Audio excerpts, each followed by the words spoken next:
Bonsoir à tous. Aujourd'hui, on va react à Scam, qui a sorti une vidéo il y a 2 heures sur Assassin's Creed, un de mes jeux préférés. Dernier Assassin's Creed est un raz-de-marée. 2 millions d'exemplaires vendus le premier jour, 100 000 joueurs simultanés sur Steam, et la deuxième meilleure note de toute la licence qui se faisait défoncer à chaque sortie depuis 2015. C'est un vrai tour de force. Pourtant, sur le papier, Black Flag Racing ne réinvente rien, c'est juste le remake d'un jeu de 2013, et même si oui, il reprend l'un des opus les plus marquants de la saga, ça n'explique absolument pas pourquoi il refonctionne aussi bien 10 ans plus tard. Tourne moins vite que la vitesse d'origine.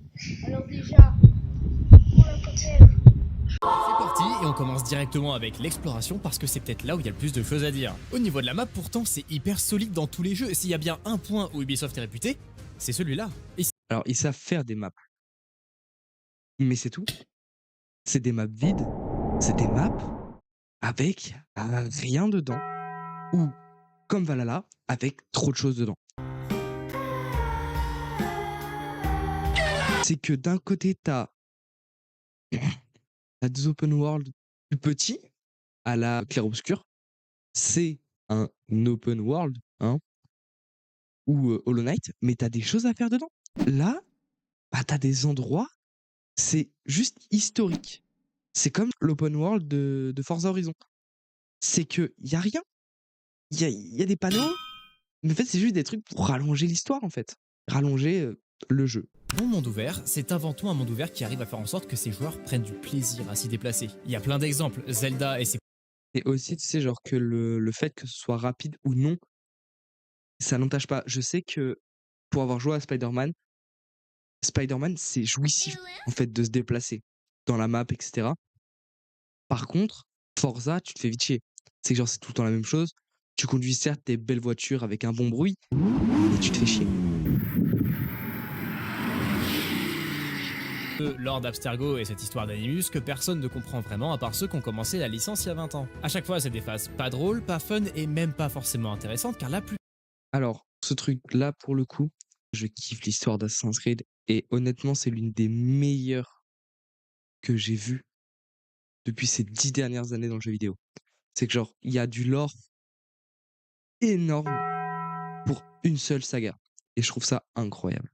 Avec la pomme d'Éden, dans plusieurs époques, etc. Je trouve ça incroyable que 2 ordres, en fait, ont réussi à aller à notre génération et ont survécu depuis Origins, quoi. Origins, c'est en Égypte. La nouvelle recette vient de donner un second souffle à Assassin's Creed, mais c'est pas suffisant. Maintenant, il faut s'assurer qu'elle ne rechute pas, voire, si possible, qu'elle réatteigne les sommets. Et pour ça, il va falloir quelques ajustements. Déjà, pour bien démarrer, on s'abonne à cette chaîne qualitative. Et on s'abonne à la mienne aussi, ça on n'oublie pas. Oui, le bateau c'est bien. Je pense qu'on peut le réutiliser, faire des références à ça, mais l'âge d'or, c'est quand on était dans plusieurs époques. Là encore, niveau inspiration, il n'y a pas à chercher bien loin. Parce que les jeux qui l'illustrent le mieux à l'heure actuelle, c'est ceux qui sont probablement le plus inspirés d'Assassin's Creed à la base. La série des Ghosts. Dans les Ghosts, Bah oui, c'est vrai. C'est vrai qu'en fait, Assassin's Creed maintenant, c'est devenu une parodie de lui-même. Et c'est hyper triste.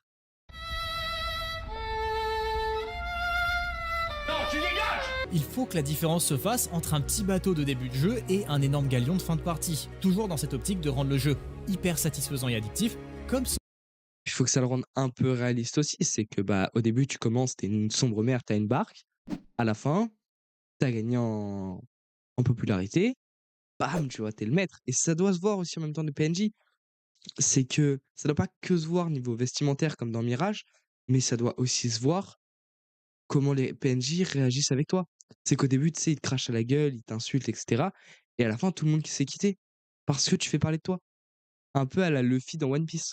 Et une fois qu'on a fait tout ça, on l'aura peut-être notre retour à l'âge d'or. Une bonne histoire, un bon parcours, un bon combat et une bonne infiltration, avec une identité forte, c'est juste ce que demandent les fans depuis des années. Alors bien sûr, dites-moi ce que vous en pensez, donnez-moi votre avis, surtout si vous n'êtes pas d'accord, c'est hyper intéressant. Mais si vous avez aimé mon idée, n'hésitez pas à @Ubisoft dans les commentaires. Il a raison. Non, franchement, il a de bonnes idées. Il a de très bonnes idées, mais Ubisoft maintenant, malheureusement, maintenant, c'est full thune. Et c'est dommage. C'est très très dommage. C'est juste full thune. Et faire de l'argent, faire de l'argent, faire de l'argent. Donc je pense que et j'espère me tromper, je pense que Assassin's Creed est mort.